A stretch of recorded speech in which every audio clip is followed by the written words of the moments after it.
धीरे चलते हैं दिल्ली की आईपी यूनिवर्सिटी, जहां पर दिल्ली की सीएम आतिशी संबोधित कर रहे हैं। भाइयों बहनों पर, इंडियन ओरिजिन के उन लोगों पर जिन्होंने हमारे देश का नाम रोशन किया है, और एक सेंस ऑफ प्राइड आता है कि ये हमारे देश के लोग हैं। लेकिन एक दूसरा इमोशन भी आता है, मन में एक थोड़ी सी टीस भी रह जाती है कि अगर हमारे देश के लोग इतने सक्सेसफुल हैं और इतने आगे बढ़ जाते हैं, तो फिर हमारा देश आगे क्यों नहीं बढ़ पा रहा जिस स्पीड पे हमारे देश के लोग आगे बढ़ रहे हैं।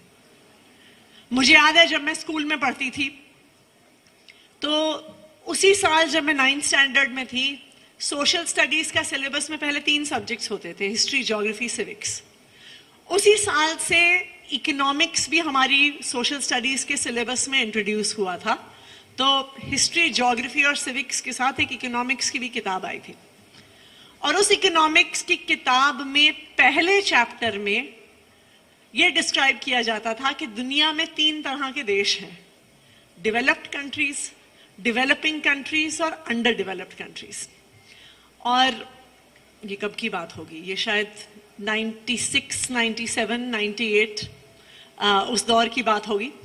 और हमारी किताब में मुझे आज भी याद है, ये लिखा हुआ था कि India is a developing country, और 2020 तक India will become a developed country.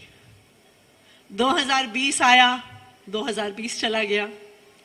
आज भी इकोनॉमिक्स की टेक्स्ट बुक्स में यही लिखा है कि India is a developing country. क्यों? अगर इंडियंस इतने टैलेंटेड हैं तो हमारा देश आगे क्यों नहीं बढ़ रहा?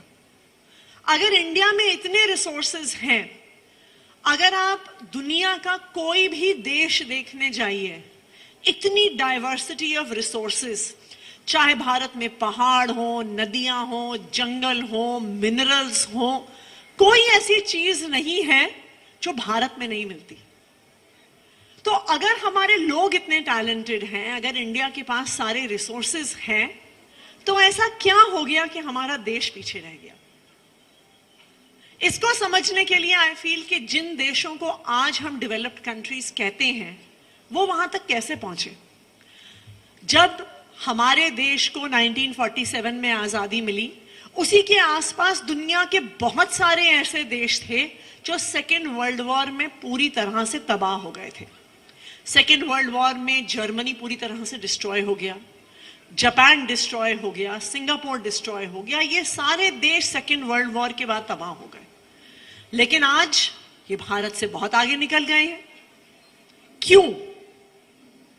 ये देश आगे इसलिए निकले क्योंकि इन देशों ने अपनी सबसे नंबर 1 प्रायोरिटी बनाया अपने बच्चों की एजुकेशन को। एजुकेशन की वजह से ये देश आगे निकले, और आज दुनिया में सबसे आगे ये सब देश निकले हैं। इन देशों ने ये तय किया कि हो सकता है कि हमें कुछ सड़कें बनानी हो, हमें कुछ फ्लाईओवर्स बनाने हो, हमें कुछ फैक्ट्रीज बनानी हो, हम 5 साल के बाद बना लेंगे, हम 10 साल के बाद बना लेंगे, लेकिन हम सबसे पहली प्रायोरिटी देंगे अपने बच्चों की पढ़ाई लिखाई पे। उन्होंने ये निर्णय लिया, उन्होंने ये प्रण लिया कि चाहे कोई अमीर से अमीर बच्चा हो या गरीब से गरीब बच्चा हो, हर बच्चे को हाई क्वालिटी एजुकेशन मिलेगी, आगे बढ़ने का अवसर मिलेगा। और आज इसी रीजन से ये देश आगे पहुंचे। तो अगर हम चाहते हैं कि हमारा भारत देश, जिसपे हम सबको बहुत गर्व है, वो भी इसी तरह से आगे निकले, तो हमें भी अपनी देश की नंबर 1 प्रायोरिटी पे अपने बच्चों की एजुकेशन पे रखना होगा।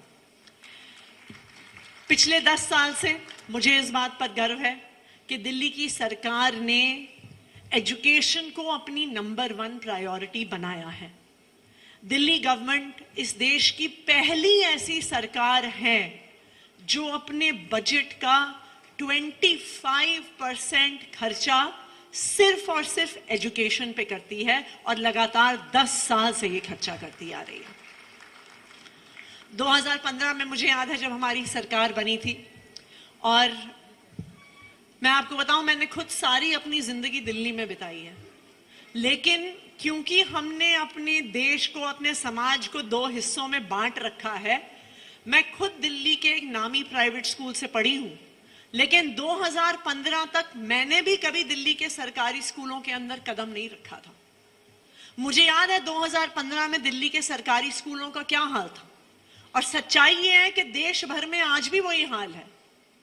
आप स्कूल के अंदर घुसिए तो सबसे पहले टॉयलेट की बदबू आती थी, ऐसे होते थे सरकारी स्कूल।